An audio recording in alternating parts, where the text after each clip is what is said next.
हमने कहा था अयोध्या में प्रभु राम का भव्य मंदिर निर्माण का कार्य प्रारंभ कराएंगे। मोदी जी ने कार्य प्रारंभ करा दिया है ना। अयोध्या में राम मंदिर बनने से खुश हैं और अभी काशी में भगवान विश्वनाथ का धाम भी भव्य रूप से बन रहा है और फिर मथुरा वृंदावन कैसे छूट जाएगा। नमस्कार, मैं हूं धर्मेंद्र, आप देख रहे हैं ऑनलाइन न्यूज इंडिया। बीजेपी को लगता है कि वो विकास के नाम पर चुनाव जीत ही नहीं सकती। बीजेपी को लगता है कि वो विकास की बात करेगी तो वो हार जाएगी और इसीलिए बीजेपी घूम फिर करके अपनी पिच पर आ जाती है। योगी आदित्यनाथ जो करीब 5 साल हो जाएंगे मुख्यमंत्री बने हुए, लेकिन इन 5 सालों में भी योगी आदित्यनाथ, उनको शायद ऐसा लगता है कि वो गोरखपुर के उसी मठ के महंत हैं और इसीलिए बार बार वो मंदिर की बात करते रहते हैं। हमने आपको पहले भी दिखाया था कैसे जो है वो योगी आदित्यनाथ अपने मुंह से कह रहे थे कि आपकी बार जब अगली कार सेवा होगी मथुरा के अंदर तो कार सेवकों के ऊपर गोली नहीं चलवाई जाएगी बल्कि पुष्प वर्षा की जाएगी। ये बात उन्होंने कही थी। लेकिन अब एक बार फिर से योगी आदित्यनाथ ने मथुरा को लेकर के, वृंदावन को लेकर के बयान दिया है। ये ट्वीट भी देख लीजिए आप। योगी आदित्यनाथ का ट्वीट है 4:28 पर 29 दिसंबर को ट्वीट किया गया है। इसमें लिखा है, तो फिर मथुरा वृंदावन कैसे छूट जाएगा। योगी आदित्यनाथ जो है एक जनसभा में थे और वहां पर अपने सामने जो भीड़ थी उसको कहते हैं, मोदी जी ने राम के मंदिर का काम शुरू करवा दिया है, आप खुश है ना। हम तो यही सोच रहे थे कि राम का मंदिर जो सुप्रीम कोर्ट के फैसले से बन रहा है ये मोदी जी ने करवाया है, तो फिर सुप्रीम कोर्ट ने क्या किया था। खैर, आगे उन्होंने कहा कि काशी विश्वनाथ धाम का भव्य मंदिर बन रहा है और ऐसे में फिर मथुरा और वृंदावन कैसे छूट जाएगा, ये कह रहे हैं और सामने जो भीड़ है वो ताली को बजा रही है। आप सोच करके देखिए कैसे जो है वो पूरी की पूरी उत्तर प्रदेश की जनता को मंदिर के मुद्दे में जो है उलझा करके रख दिया। एक बार जरा वीडियो आप सुनिए। हमने कहा था अयोध्या में प्रभु राम का भव्य मंदिर निर्माण का कार्य प्रारंभ कराएंगे। मोदी जी ने कार्य प्रारंभ करा दिया है ना। खुश हैं।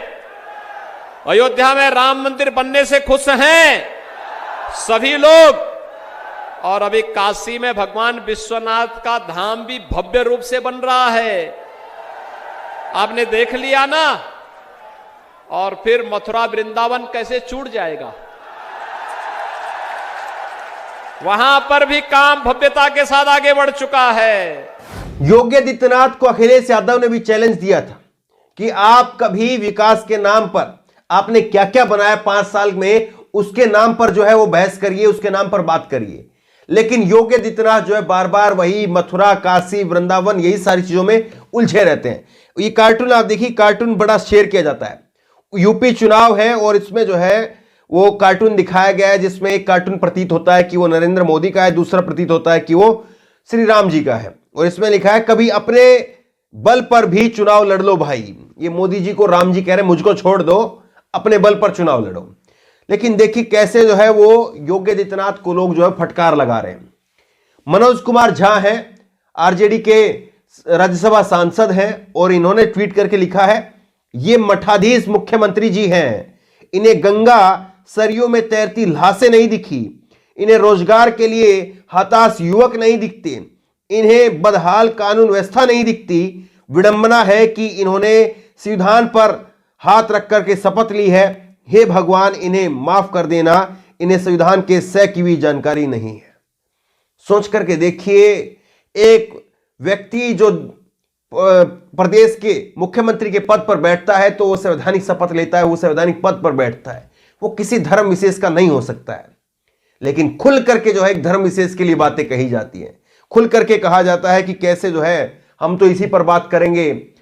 नमाज ईद को लेकर के कह देते हैं कि मेरा मजहब नहीं है, मैं नहीं जाऊंगा। इतनी बातें जो है कह दी जाती हैं, कभी आज तक ऐसा हुआ नहीं था। आशीष बंसल इन्होंने ट्वीट करके लिखा है, तुम मुझे वोट दो, मैं तुम्हें मंदिर दूंगा, तुम रोजगार मांगो, मैं मंदिर के बाहर तुम्हें कटोरा दूंगा। ये रोजगार पर बात क्यों नहीं हो रही है। योगी आदित्यनाथ से कोई पूछे कि रोजगार पर बात कब होगी। बेरोजगारी जो है वो इतनी बढ़ गई है, कब आप बताएंगे उसके बारे में। महंगाई इतनी बढ़ गई, उसके बारे में कब आप बात करेंगे। महिलाओं की सुरक्षा के ऊपर कब आप बात करेंगे। किसानों पर आप कब बात करेंगे। ये सारे मुद्दे जो हैं वो लगातार मुंह बाए खड़े हैं।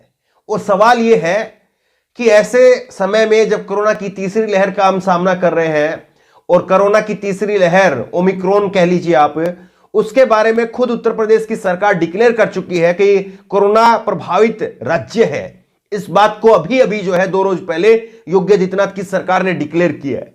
तो बात होनी चाहिए कि अस्पतालों की कितनी तैयारियां हैं, बेड कितने बन चुके हैं, ऑक्सीजन बेड कितने हो गए हैं, वेंटिलेटर कितने तैयार हो गए हैं। इस बात की जो है वो तैयारी होनी चाहिए, इस बात की जानकारी मिलनी चाहिए। और ये कहना चाहिए कि आप लोग जो रैलियों में आ रहे हैं, जो भीड़ यहां पर दिख रही है वो मास्क वगैरह नहीं पहन रही है, तो आप रैली में या तो आए तो मास्क वगैरह पहने या ना आए, या मैं रैली नहीं करूंगा, कायदे से ये बात होनी चाहिए। श्याम मीरा ने देखिए ट्वीट किया है, श्याम मीरा का ये ट्वीट आप देखिए।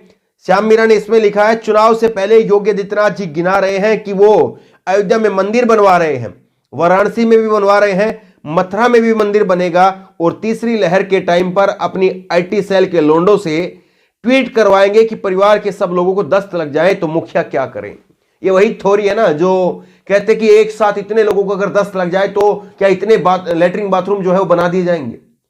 उसी तरह से जो कोरोना में जब हालत खराब हुई थी तब कह दिया गया कि इतने सारे अस्पताल क्या एकदम से खड़े हो जाएंगे। और यही बात हम कह रहे हैं कि जब तीसरी लहर के हम मुआयने पर खड़े हैं तो फिर बात होनी चाहिए कि तीसरी लहर से निपटने के लिए आपकी सरकार की तैयारियां क्या हैं। बात होनी चाहिए बेड वेंटिलेटर अस्पताल की, लेकिन बात हो रही है मथुरा, काशी और वृंदावन की। अजीब परिस्थिति है, यही इस देश की जो है वो दुर्भाग्य है। ये एक और आप देखिए ट्विटर यूजर है, इन्होंने लिखा है, जनता अगर ये बात समझ ही लेती तो आज इस माइक पर बोलने का उसका अधिकार होता। जनता राज करती, जनता बेचारी भोली भाली है, जिसे मंदिर मस्जिद में उलझाए रखो। बोलो ना जनता से, हमने 2014 में पेट्रोल डीजल 55-60 में थे, उससे 100-110 कर दिया। बताओ आप खुश हैं, फिर भी नहीं देखो।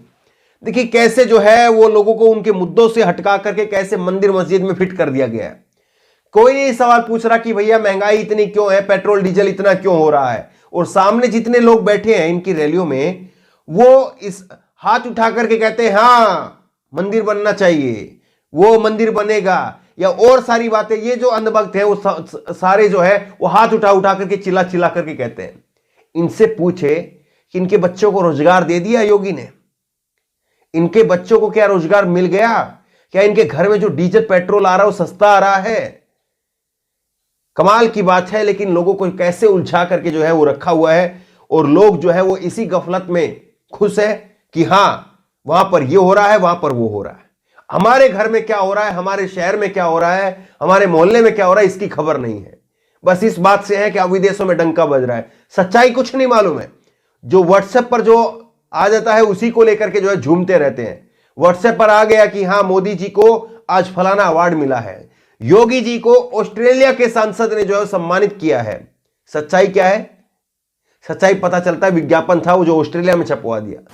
बहरहाल इस खबर को ज्यादा से ज्यादा शेयर करिए ताकि लोगों को सच्चाई का पता चले, लोग समझ सके और लोग जो है सही समझ विकसित कर सके। इस खबर को लेकर, इस वीडियो को लेकर आपकी जो भी राय हो नीचे कमेंट बॉक्स में अपनी राय जरूर दें। और इसी तरह तमाम खबरों के लिए ऑनलाइन न्यूज़ ने सब्सक्राइब करें, साथ में जो बेल आइकन घंटी उसको जरूर दबाएं ताकि जैसी वीडियो अपलोड करें उसकी नोटिफिकेशन आपको तुरंत मिल सके। धन्यवाद। इस खबर को अभी लाइक करें, शेयर करें, अभी चैनल को सब्सक्राइब करें और घंटी जरूर दबाएं।